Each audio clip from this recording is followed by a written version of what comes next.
He makes a great distinction between those who, whilst they mortified the flesh and indulged in an enraptured love of the Almighty, still kept within the pale of revealed religion, and those wild devotees who, abandoning themselves to the frenzied wanderings of a heated imagination, fancied that they should draw nearer unto God by departing from everything deemed rational among men.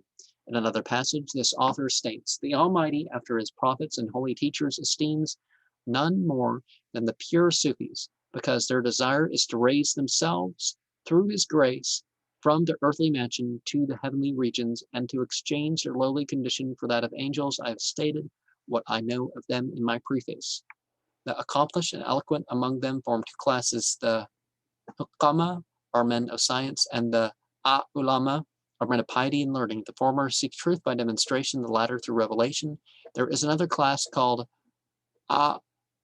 Arufa are men of knowledge, and Awliya are holy men, who, endeavoring to reach a state of beatitude, have abandoned the world. These are also men of science, but as through divine grace they have attained to a state of perfection, their fears are believed to be less than those of others who remain in worldly occupations. Thus they are more exalted and nearer to the rich inheritance of the prophet than other men. No doubt they are the imminent dangers along the path. There are many false teachers and many deluded students pursuing the vapor of the desert. Like making it into some sort of desert religion. The material culture restraint. It's not about austerity alone, but like the thirsty traveler and these, if they do not rush unto their death, return wearied, grieved, and disappointed from having been the dupes of their fancy. A true and perfect teacher is most rare, and when he exists, to discover him is impossible, for who shall discover perfection except he who himself is himself perfect? But the jeweler shall tell the price of the jewel. This is the reason why so many miss the truth path and fall into all the mazes of error.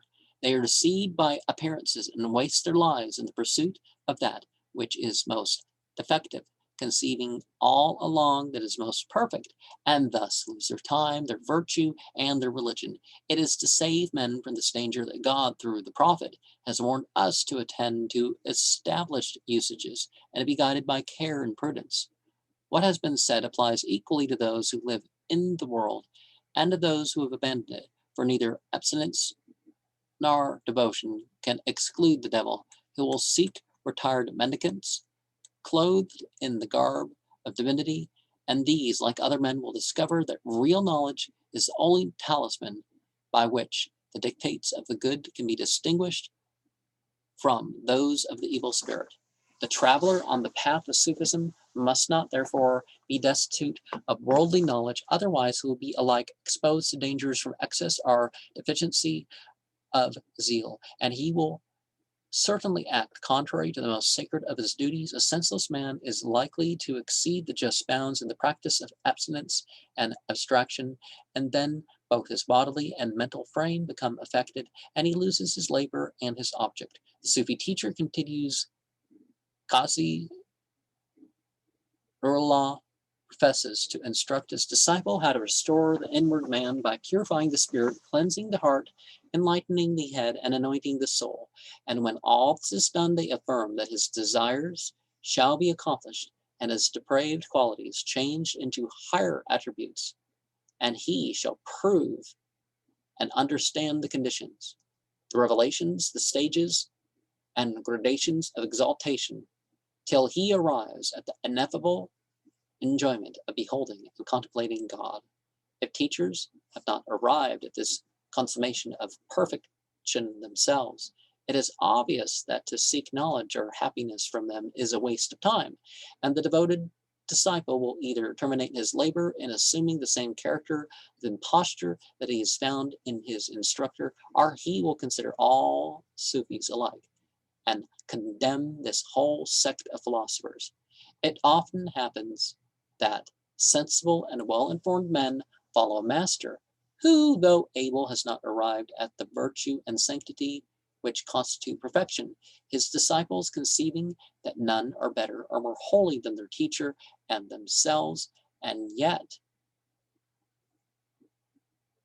disappointed at not reaching that stage of enjoyment which they expected to arrive at, seek relief from the reproaches of their own mind and skepticism. They doubt on the ground of their personal experience all that they have heard or read, and believe that the accounts of the holy men who have in this world attained a state of beatitude are only a string of fables.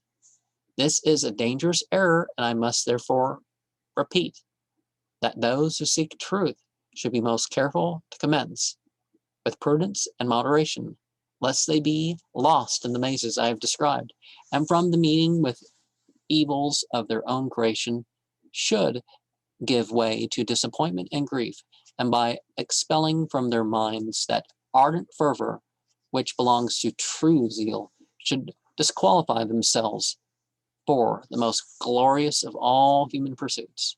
The Sufis are divided into innumerable sects, as must be expected regarding a doctrine which may be called an ideal belief.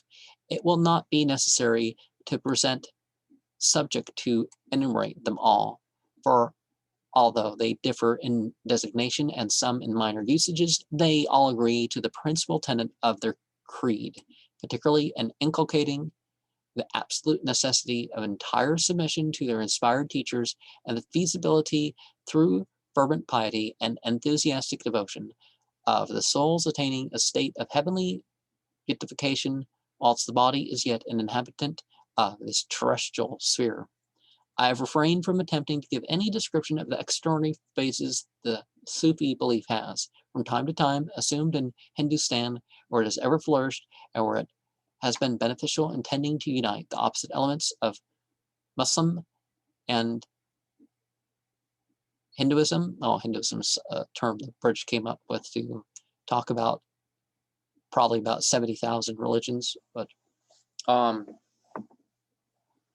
as shown more particularly in the events of the life of Nanak Shah, the guru or spiritual guide of the Sikhs and founder of their religion. On the Bombay side of India, it has been even taken root among the Gubbars or Parsis. Many of the usages and opinions of the Sufis bear similarity to those of the Gnostics and other Christian sects, as well as some of the philosophers among the ancient Greeks. The Sufi writers are familiar with Plato and Aristotle. The more celebrated works abound with quotations from the former. It has been asserted that the Greeks borrowed their knowledge and philosophy from the East, and if correct, the debt has been well repaid. Should an account of Pythagoras be translated into the Persian or other Eastern language, it will be read as that of a Sufi saint. His initiation into the mysteries of the divine nature, his deep contemplation and abstraction, his miracles, his passionate love of music, his mode of teaching his disciples, the persecution he suffered, and the manner of his death present us with a close parallel to what is related of many eminent Sufi teachers, and may lead to a supposition that there must be something similar in the state of knowledge of society, where the same causes produce the same effects, in the same manner as with Hafiz's poems in Persian.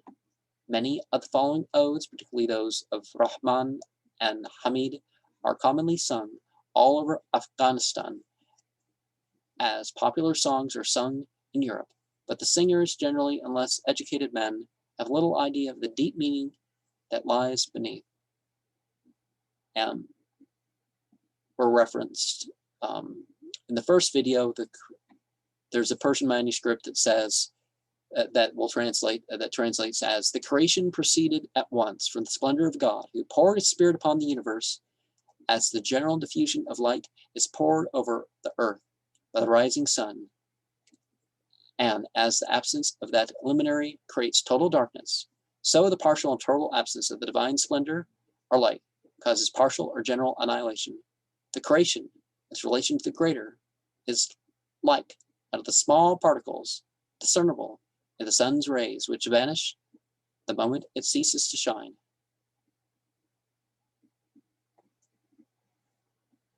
And there's a story of a disciple of a Sufi who had money in his pocket while traveling, and he had some fear, and he was told to cast away his fear. And the old man and saying to that old man, he said, "How can I cast away a feeling?" He replied, "By casting away that which excites it," was the answer. He cast his money away, and having nothing to lose, felt no fear. And